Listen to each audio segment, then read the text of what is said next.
My family has a small cabin near Breckenridge in the Colorado Rocky Mountains. It's in a place where the forest is so dense that even during the day, it feels like dusk. My parents bought the cabin in the 1980s when they were both obsessed with skiing. Dad used to compete in regional skiing races, and Mom was his partner on the slopes. Today, the cabin is over 100 years old. The wooden beams creak at night as if they can't bear the weight anymore. The stone fireplace, if not cleaned just right, fills the entire room with smoke until you can't breathe. In strong winds, the windows rattle like someone outside is trying to force them open.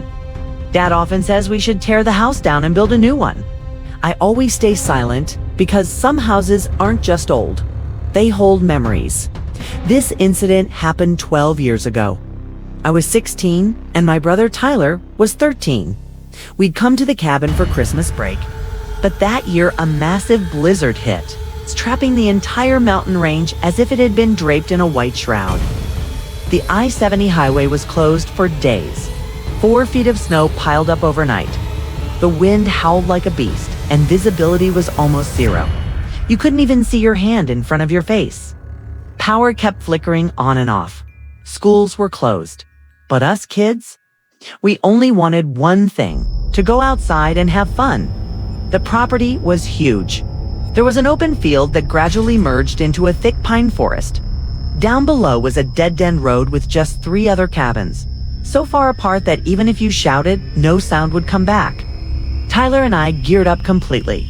Thick snow pants, heavy jackets, mittens that Mom checked 3 times, and boots that came up to our knees. We used to play a game called Fort Raiders. The rules were simple. Each of us builds a separate fort, but we tell each other the location. In the middle, there's a huge snowball we call the jewel. Whoever steals the jewel from the other's fort and makes it back to their own wins. Without thinking twice, Tyler chose the old Miller house. The Millers were snowbirds. They went to Florida every winter. Their house was almost always completely empty, sagging porch, boarded up basement windows, and a silence that, after a while, started ringing in your ears. I built my fort at the edge of the field.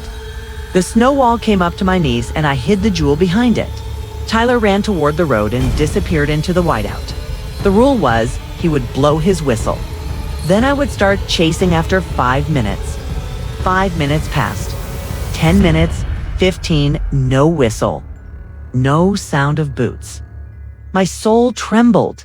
The blizzard was swallowing every sound. But that Pez dispenser whistle, I could recognize it even in my sleep. At the 12-minute mark, I thought maybe the wind had carried the sound away, or maybe Tyler was pulling a prank. There was a shortcut through the forest right in front of me. But a 16-year-old kid in the near darkness, with branches hidden under the snow that looked like claws, I chose the road. The snow boots dragged as if the ground were alive. Snowflakes stung my goggles. I couldn't feel the cold anymore, just a strange panic inside. Halfway there, the Miller driveway came into view, unplowed. Old tire tracks buried under the snow. Leaves had fallen, so everything was clearly visible. No Tyler, no movement. His fort was standing there. The jewel was exactly where he'd left it. I slowly entered the lot. My heart was pounding. I made a wide circle. Nothing. No fresh footprints. No sound, no sign of anyone. And then, "Excuse me? Are you looking for your brother?" A woman's voice cut through the wind. I froze. I turned and saw the front door was slightly open. Yellow light spilled out from inside. An old woman stood there, gray hair tied in a bun, a shawl over a floral dress. Her face was covered in wrinkles and her eyes were unnaturally sharp. I said, "We're playing a game." Out a little. "Your brother isn't here, dear. Come inside. It's so cold." There was something wrong with her voice. Too sweet, too close, and somehow deceptive. I stepped a little closer. Her face became clearer. Wrinkles cracked like old paint. Smiles stretched to wide yellow teeth. Then my eyes went to the upstairs window. A silhouette, half the face in shadow, under a beanie. The lower body hidden behind the windowsill. It looked like Tyler, but completely still. Snow stung my eyes. I blinked. Then I saw the footprints. Boot prints leading toward the house, then suddenly turning and heading into the forest. The woman waved her hand. "Come inside. I have cookies." In that moment, my heart sank. Cookies at a time like this. And then, faintly from the hill, I heard Dad's dinner whistle. I screamed with all my strength, "Tyler!" No answer. The woman's face changed in an instant. The smile vanished. Her eyes filled with extreme terror. From upstairs came loud thuds. The stairs creaked. Someone was coming down, boots heavy, fast. The woman shouted, "Grab him!" I ran. I looked back. The door flew open. A shadow leaped onto the porch as if waiting to melt into the darkness. The road was blurry, but my own footprints showed the way. Dad's whistle was now very close. I collapsed in the driveway. Dad and Tyler were both there. Tyler's face was white. "Bro, there are people in the Miller house." An old lady tried to call me inside too, the exact same words. Dad went back with a flashlight and an axe handle. Mom locked us in the kitchen. 25 minutes. It felt like a lifetime. Dad returned. Doors locked. Lights off. No answer. Later we found out the Millers were in Arizona. The house was officially empty. Police came. We described the woman, gray hair, creepy smile. The back door was later found open. Snow inside. Footprints vanished into the wind. The woman's prints didn't match anyone local. The case went cold. We never played that game there again. Even today I remember that smile. If I had gone inside, I might not be alive today to tell this story. The blizzard hid everything. And that empty house was never truly empty.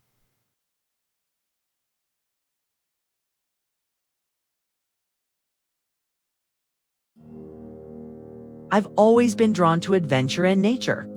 3 winters ago, my 3 friends Ethan, Lucas, and Coldest, I decided to take a trip to a remote cabin in Colorado. We were all excited and couldn't wait. The cabin was hidden deep in a covered forest known as the Black Pines.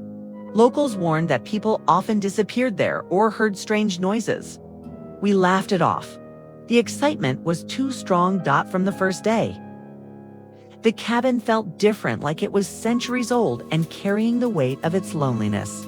Old wooden walls, faint smoke rising from the chimney, and a dense snowstorm raging outside the windows.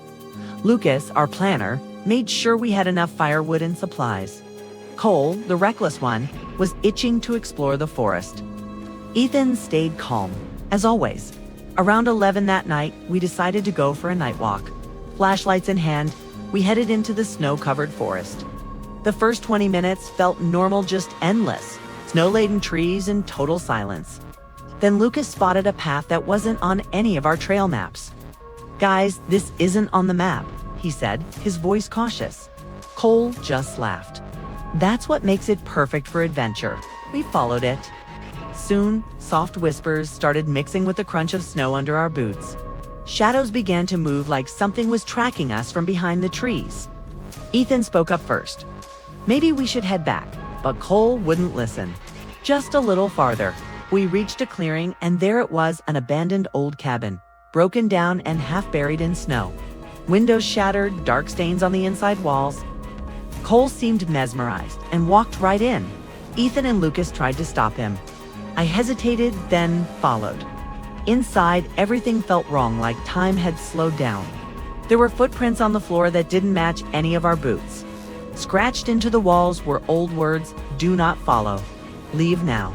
Lucas read them out loud and suddenly shivered from a deep, icy chill. Cole tried to laugh it off, but I could hear the tension in his voice. This some kind of prank? Then slammed the door shut behind us. We were trapped. Our flashlights started flickering. In the corner stood a dark figure, no clear shape, just a moving shadow. Ethan screamed. Cole pounded on the door, but it wouldn't budge, like it was frozen solid. The whispers grew louder. The figure started drifting closer. Lucas whispered, "Is that even human?" I backed into a corner, trying to hide. It felt like the thing was feeding on our fear. Suddenly, the figure vanished, but the air stayed heavy with the smell of smoke and frozen decay. We had to get out. Cole threw his weight against the door until it finally gave way. We stumbled outside into the storm.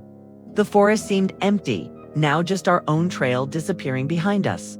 But as we neared our cabin, we saw it. That same shadow figure standing off to the side, watching us. No face, just darkness. Like it wanted to follow but couldn't quite cross over. Ethan's voice shook. Just run. We sprinted through the snow and trees, hearts pounding. It felt like the figure was right behind us, chasing our fear. Our breaths hung in the freezing air and our footprints vanished. Finally, we hit the road to our car, headlights cutting through the storm. Cole, gasping for air, let out a panicked laugh. We survived. I think Lucas didn't say a word. Ethan kept looking back at the forest, and I felt it too. Something was still out there, watching from the shadows. We reported it when we got back to town, but the locals just brushed it off. That old cabin was officially abandoned long ago, but the nightmare stayed with us, the shadow figure.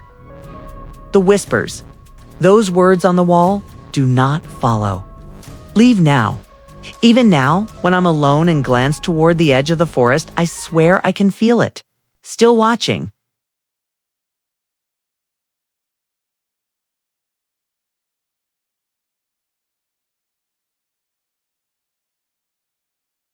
Winter isn't just cold, sometimes it watches and waits. It was 5 years ago in the northern United States. Winter isn't just cold, sometimes it watches and waits for the unwary we. Had come to the Rocky Mountains for a short trip, a desperate escape. Really from the weight of unspoken grief from shadows that clung to close in the city lights. Cabin sat at the end of a dead-end road. Buried in snow, old alone, no signal, no neighbors, its wooden bones creaked under the weight of forgotten years. As if the structure itself remembered the screams it had swallowed when we opened the door. Warmth rushed out, unnatural, cloying. Like the breath of something alive inside the fireplace glowed with embers that shouldn't have been there. Flickering shadows that danced like fingers reaching for our throats, wet boot prints crossed the floor, leading toward the back room. Then, vanishing into the splintered wood of the walls, the intruder had melted into the grain. We told ourselves it was nothing a hunter. Perhaps, or the wind playing tricks, but the air tasted wrong. Thick with the metallic tang of fear. And something older, something that smelled of pine and decay's night fell. Snow struck the windows like tiny fists pummeling, insistent. The wind howled through the trees. And between the gusts it sounded like someone whispering names, my name first, then the others, soft at first. Like a lover's murmur, then sharper, laced with hunger. A figure sat by the window. Staring into the black, unblinking eye. Used to dream about this place, he said. Voice barely above the gale before everything went wrong. Before it started calling me back, knocked. The sound was slow, deliberate. Echoing from the door like bones tapping on wood. We froze. It's a branch, one of 86, one of us muttered. Voice cracking, but I crossed the room anyway. Heart slamming against my ribs like a trapped animal. I opened the door, no one was there, just snow. Swirling in furious eddies and one single footprint facing the cabin deep, too large. For any man, the edges of it steamed faintly in the cold. As if the foot that made it burned hotter than hellfire. We bolted the door, piled chairs against it. Lit every lantern we could find, but the shadows grew longer. Stretching from the corners like veins, pulsing under skin and in the firelight. The boot prints on the floor, they shifted just a fraction toward us at 2 a.m. A scream tore through the silence, raw, primal. It was standing over me. The voice gasped from the dark, no face, no eyes, just a void pulling at me like it wanted to wear my skin. We huddled together. Lanterns trembling in our hands, jokes died on our lips. Nervous laughs that twisted into coughs. We passed a flask of whiskey. Its burn doing nothing to chase the ice from our veins, but no one slept again, eyes wide. Watching the walls for movement, listening to the whispers that now came from inside the cabin, from the floorboards, from the rafters above morning. Brought silence, a deceptive hush. Like the calm before a predator pounces. The road was gone, swallowed whole by a fresh blizzard that had come in the night. Unnatural towering drifts that buried our car up to its roof. No tracks, no way out, just the endless white. That's when he staring spoke back again, like a his blind voice eye. soft as falling ash, laced with a quiet dread. You know, people disappear here. Not just lost, taken. They always blame the cold, the storm. But it's never the weather. It's the hunger. I stared at him in shock. What kind of hunger? Why are you trying to scare us? One of us snapped, voice breaking like thin ice. Why are you saying this now? What the hell do you know? Stop talking nonsense. He gave no answer, just pointed to the wall. They're scratched deep into the wood. Jagged lines carved with something sharp and desperate were the words, "Winter keeps what it takes."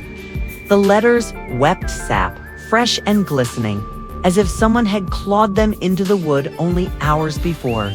We backed away, breathed in shallow gasps. That's when we saw it. Between the trees, a human shape, tall, elongated, moving wrong. Too smooth like oil sliding over bone. Too quiet, no crunch of snow under its step. It paused, tilted its head as if listening to our hearts, to our terror. "Run," came the whisper. We ran. The wind screamed in our ears, a chorus of anguished wails. Snow burned our lungs, clawing down our throats like frozen razors. Branches whipped at our faces, drawing blood that froze in crimson beads. One of us slipped, tumbling into a drift that swallowed him to the waist. We hauled him up, fingers numb, slipping on his coat. He was crying, sobbing, really, face pale as the moon. "It touched me," he whispered. Not cold, warm like fever skin. It whispered my secrets, the ones I buried deepest. Warm in the middle of winter. A heat that seeped through gloves, promising comfort even as it seared. We stumbled on, blind panic, our only guide. The shape pursued, not running, but gliding. Always just at the edge of sight. A flicker in the white, a shadow that birthed more shadows. Ours blurred into agony. Legs gave out. We collapsed against an old shed, its door hanging crooked on rusted hinges. We forced our way inside, barricading with splintered crates. Curled together in the fetid dark, we laughed hysterically, not because it was funny, but because fear sometimes feels like laughter. A mad, bubbling release before the end. The laughter died first, then the whispers started again. From outside, closer now, circling. "This place feels like home," a voice said softly.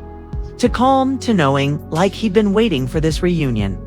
Before we could grab him, before words could form, he rose, stepped toward the door, pushed it open into the howling void. We chased him into the storm, shouting his name, but the snow devoured our cries. His footprints stretched ahead, deep and purposeful, then veered into the trees. We followed thorns tearing at our flesh, roots snagging like skeletal hands. And then, nothing. His tracks ended abruptly mid-stride, as if the earth had opened and claimed him whole.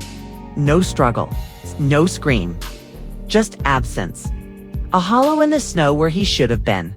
We searched until dusk bled into night, voices raw, bodies broken. The shape watched from the tree line, multiplied now. 3 silhouettes where there had been one, whispering in unison. Our names over and over. A litany of the damned. Rescue teams came days later, choppers slicing through the white. They found us half-frozen, delirious, clutching at phantoms.